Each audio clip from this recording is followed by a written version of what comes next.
A gente conversa então com um urologista, ele também é chefe do Serviço de Urologia da Universidade Federal da Bahia, UFBA, do Hospital das Clínicas e professor da Escola Baiana de Medicina, Ubirajara Barroso. Boa tarde, seja bem-vindo. Boa tarde, James. Para você e para todos os ouvintes, o pessoal aí no estúdio. Como vocês Pois vão? estamos, na medida do possível, bem. Doutor, há pouco tempo, nos últimos dias, um cantor sertanejo, Thiago, faz uma dupla com Hugo, confesso que nunca ouvi falar, mas a notícia é que ele passou por um procedimento chamado faloplastia para aumento do pênis. E isso colocou essa palavra e o próprio procedimento nas discussões de redes sociais. Quero que você explique um pouquinho o que é a faloplastia e se pode ser feita por qualquer pessoa, porque o cantor ele declarou que não estava insatisfeito com o tamanho do membro, não era uma questão assim de micropênis ou nada parecido.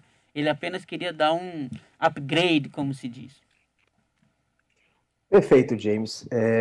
Veja bem, a faloplastia foi um termo inicialmente cunhado para definir os homens trans que querem realizar uma cirurgia de afirmação do gênero por meio de uso de enxertos livres. O que é um enxerto livre? Por exemplo, é você pegar uma parte da pele e gordura, bem como os vasos e nervos, e o tecido mais usado é o tecido do antebraço, transferir esse tecido e colocar no local do órgão genital, desenhá-lo como tal e fazer um falo que, para que seja funcional, é preciso colocar uma prótese peniana a seguir.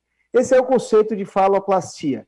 Esse conceito ele tem sido revisitado e estendido para outras situações que envolvam reconstrução genital, em geral, e reconstruções que envolvem a restauração. Eu gosto desse termo, que é muito melhor do que o aumento do tamanho peniano, e a gente pode comentar isso a seguir, que restaura o tamanho do órgão genital masculino. Então, qualquer procedimento reconstrutivo que vá fazer com que haja um aumento da haste peniana é também chamado de faloplastia. Agora, nesses casos de aumento da haste peniana, assim, existe alguma contraindicação, algum perigo? Porque a gente está falando de um procedimento cirúrgico.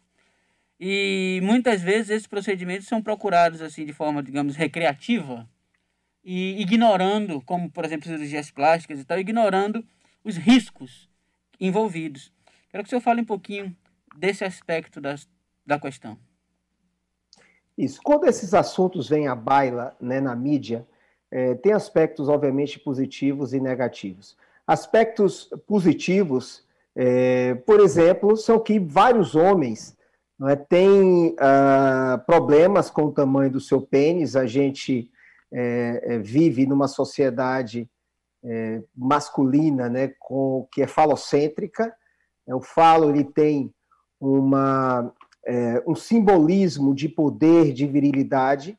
Então, o homem se preocupa muito com o tamanho peniano em geral, e isso vindo à tona, é possível que a gente discuta abertamente, como nós estamos fazendo hoje.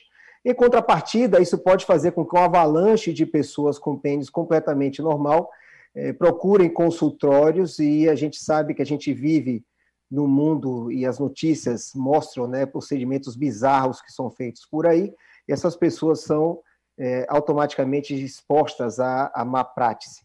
Então, qual seria a contraindicação? Basicamente, o pênis, que é o pênis normal. O pênis, ele, em média, ele possui 13 centímetros, né, a média do pênis mundial, e também o pênis brasileiro.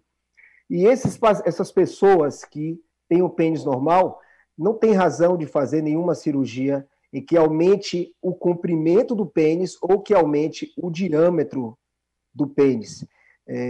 Nesses casos, esses procedimentos são meramente experimentais. Entretanto, existem pessoas que se beneficiam. Vou dar exemplo para você. Recentemente, nós operamos uma pessoa que por um surto psicótico, amputou o pênis, e nós restauramos o tamanho do pênis. Ou um garoto que teve, por mordedura de cão, também o pênis amputado, nós restauramos o tamanho do pênis. Homens trans que fazem ou procuram por cirurgia afirmativa de gênero, também é outra indicação. O micropênis, que é o pênis que tem um tamanho acima de 2 desvios padrão do normal, ou seja, é um pênis muito menor do que o tamanho normal, existe uma escala que nós usamos para isso. Pessoas que nascem com atipias genitais, problemas cujo pênis nasce defeituoso, que nós restauramos, então, o falo. Ou aqueles casos que eu diria que existe uma parcela grande da população que tem o pênis embutido na gordura púbica.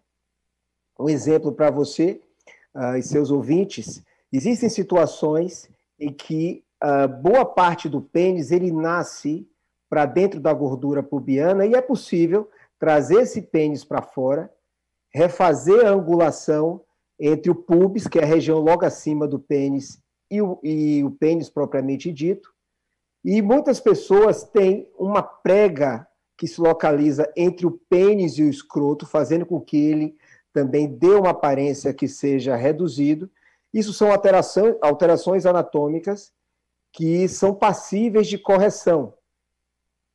E essa é uma queixa de muitos homens. Agora, aqueles que não têm o pênis embutido, têm o pênis normal, a nosso ver, não há uma indicação ainda de nenhum procedimento cirúrgico. Doutor, o senhor falou usou o termo restaurar o tamanho do pênis, o tamanho original, e disse que podemos avançar nesse conceito. Queria que o senhor falasse um pouco disso. Esses exemplos que o senhor deu me pareceram muito claros, mas me pareceu que o senhor falou de uma forma mais abrangente ainda. Quero que o senhor, por favor, desenvolva essa questão de restaurar o tamanho. Existe um tamanho... É uma pergunta que é muito recorrente aqui às terças-feiras, durante a participação do doutor Agildo, se existe um tamanho normal para um pênis. O senhor falou também das escalas aí mundiais e brasileiras. O que seria essa restauração do tamanho? Então, existe sim uma normalidade. O pênis médio da população em geral do brasileiro é em torno de 13 centímetros. E isso, se você coloca chama curva de Gauss, se há um afastamento de um lado para o outro, para mais ou para menos, isso passa a ser considerado anormal quando esse afastamento é muito grande, acima de 2 desvios padrão. Então, é possível se medir o pênis, e para se medir o pênis, ele não é medido no estado flácido, é preciso que ele seja medido no estado ereto, ou esticando ele, que se aproxima muito à medida do estado ereto, colocando uma régua entre o pubis e a ponta do pênis. O micropênis, que é o pênis de tamanho muito alterado, ele normalmente ele é identificado logo ao nascimento e está associado a problemas hormonais. Então é muito fácil de ver isso. A grande maioria das vezes, ou é um pênis que está embutido, porque uma parte do pênis ele fica para fora do períneo, ou seja, ele fica visível.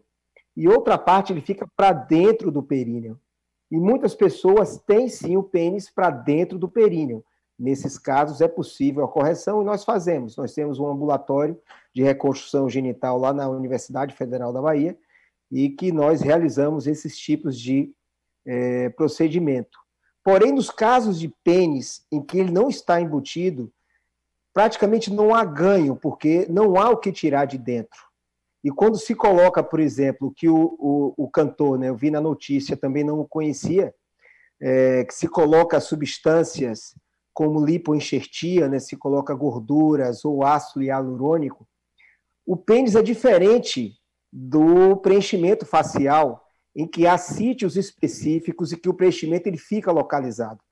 O tecido por debaixo da pele peniana ele é muito frouxo, e com a penetração é possível dele deslocar ou o líquido sumir. Por isso que há uma taxa maior de complicações, como nodulações e infecções, e perda do enxerto em 1 ano. Quando se faz uma se coloca gordura, por exemplo, uma lipoinjeção no pênis, de imediato 30% da gordura ela se vai. Em um ano, e existe um estudo bem realizado com relação a isso, em um ano essa gordura ela vai embora e precisa ser recolocada. Então, é um procedimento que nós, ainda é experimental, como eu falei, e nós não utilizamos. Agora, naqueles casos em que há um desfavorecimento real, como micropênis ou em amputação, nós fazemos procedimentos que são a retirada completa desse tecido peniano que está no períneo, inclusive com uma técnica nossa que nós estamos publicando agora em uma revista internacional, que nós removemos todo o tecido de dentro e fixamos ele no pubis, ou seja, fixamos no osso, ganhando, até dobrando ou triplicando o tamanho peniano. Mas, como eu falei, isso para casos específicos e não para aquelas pessoas que têm problema de autoimagem. A gente sabe que tem pessoas que têm transtorno de autoimagem, acontece em 2% da população brasileira, no estudo da USP, e essas pessoas precisam mais de aconselhamentos psicoterápicos do que propriamente de uma cirurgia genital. Olá, doutor. Boa tarde. Daniele falando aqui agora. Oi, Daniele. De tempos em tempos aparece um procedimento estético que cai no gosto popular, como as lentes de contato dental e falando de cirurgia, a própria LipoLED, ainda mais agora que tem muitos influenciadores digitais, enfim, essa superexposição da imagem, né? O senhor já tem percebido com esse caso alguma movimentação de que a faloplastia é para uso, enfim, para uso realmente só de aumento de pênis, só em busca de um padrão ou de superar um padrão, caia no gosto popular, seja a próxima moda? Eu acho que sim. Como eu falei, existe um sentido positivo daqueles casos que precisam e que, muitas vezes, o homem, né, ele é muito difícil de procurar o médico. O homem ele morre mais que a mulher e procura 4 vezes menos o médico do que a mulher. Em geral, quanto mais para falar sobre sua sexualidade ou sua relação com o seu órgão genital. Então, de certa maneira, isso é bom que o homem venha ao especialista e converse sobre o assunto. Eu posso dizer para vocês que já há sim um aumento de procura.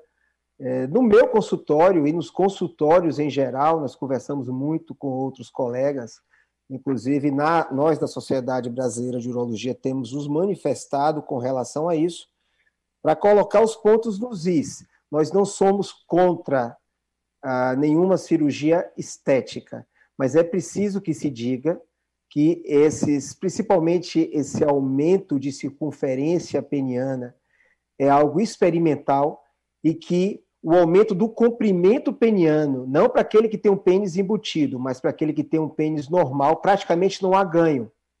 E aquela pessoa que já tem um problema de autoimagem, ela vai certamente se sentir frustrada. Doutor, a internet divulga tem muitas promessas, muitas ofertas milagrosas de aumento peniano, né? Partindo dos princípios dos procedimentos mais diversos, de remédios, pendura um peso, enfim, as coisas mais escabrosas existem. E muita gente acredita nisso. É outra pergunta recorrente aqui às terças-feiras. A minha pergunta para o senhor isso impacta no trabalho no consultório? Ou seja, tem muita gente que procura o senhor com dúvidas em relação a isso, ou que caíram no conto do vigário e precisam agora, de alguma forma, corrigir o mal já feito? Sem dúvida nenhuma, James. Felizmente, a gente tem algumas pessoas que vêm antes de fazer qualquer procedimento e a gente dá a orientação que nós acreditamos ser a mais correta. Entretanto, recentemente, uma pessoa que é de fora do Brasil, um brasileiro que mora fora, ele nos procurou, por exemplo, fez um procedimento em uma clínica em outro país, e que propaga isso bastante, e uma clínica de bastante volume, porque as pessoas, no afã de tratar um problema, gastam os tubos de dinheiro e recorrem os mais inusitados lugares para fazer os procedimentos, o pênis quase completamente destruído. Assim, ele colocou uma matriz acelular de derme, ou seja, é como se fosse um enxerto sintético, algo que se coloca para enlarguecer o trabalho peniano, e que ele simplesmente despedaçou dentro do pênis, criou uma reação inflamatória enorme, e você vê pessoas ainda fazendo isso a despeito, basta uma pessoa com o mínimo de cuidado de olhar os trabalhos científicos. Hoje, olhar trabalho científico na internet é muito fácil para um profissional, basta ver as publicações que esse procedimento ele não é indicado. Por isso que nós temos muitas reservas de dizer que nem tudo aquilo que ainda não foi publicado, por exemplo, que tem um resultado seguro, pode ser feito. Muito pelo contrário, é preciso que seja dito que, se realizado em caráter experimental, os pacientes devem ser avisados disso, que muitas vezes não são.